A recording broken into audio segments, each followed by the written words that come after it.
Alain, propos d'un Normand. Architecture. On dit communément que les maisons neuves font des taches désagréables à voir dans les perspectives naturelles. Pourtant, tous ces hôtels à clochetons veulent être beaux. Et il n'est pas à croire que les architectes qui les ont dessinés n'aient pas le goût formé par l'étude des chefs-d'œuvre.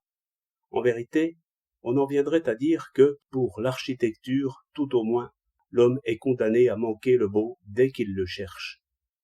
Dans chaque pays, les maisons les plus simples et les plus pauvres sont aussi les plus belles. L'habitude n'explique pas bien cette impression, car, pour le voyageur, chaque pays offre de nouvelles formes et de nouvelles couleurs de maisons. La tuile et la brique ici, le moellon et le chaume ailleurs. Au pied des montagnes, on voit des chalets de bois couverts en tuiles. Dans la région intermédiaire, les toits sont couverts en bois. Plus haut, on retrouve les murs en pierre, et les toits faits de lourdes plaques de schiste couleur de plomb.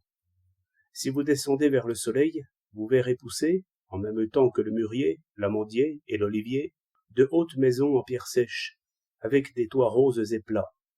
Partout, il est visible que les maisons font harmonie avec les choses. Cela vient sans doute de ce que l'œil reconnaît la terre et les pierres dans la maison.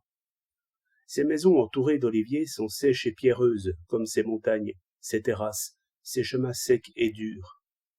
Les maisons de bois offrent le même aspect que les tas de bois dans les clairières. La brique n'est que l'argile rouge durcie au feu.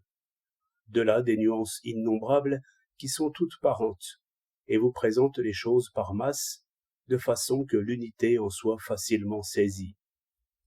Il en est de même pour la forme. Dans chaque pays, la pluie, le vent, le soleil ont fait pousser des maisons ramassées ou élancées, des toits plats ou des toits pointus, des terrasses ou des clochetons. Les toits pointus sont beaux en Normandie, et les toits plats dans les pays où il ne pleut guère. Dans les montagnes, on retrouve les toits plats, sous lesquels les maisons sont ramassées. Cela vient de ce que l'eau tombe en neige, et que la neige, en restant sur le toit, tient la maison au chaud.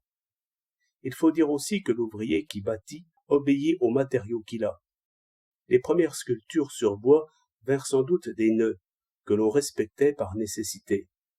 L'ouvrier ne débite pas en planche une belle poutre bien noueuse, et comme elle n'est pas bien dressée, il la tourne jusqu'à ce qu'elle prenne son équilibre. De là une gaucherie éloquente, et un hommage à la nécessité.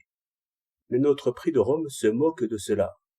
Il vous fera une terrasse à Rouen, un chalet suisse à Dieppe, et un palais mauresque sur les bords du Léman.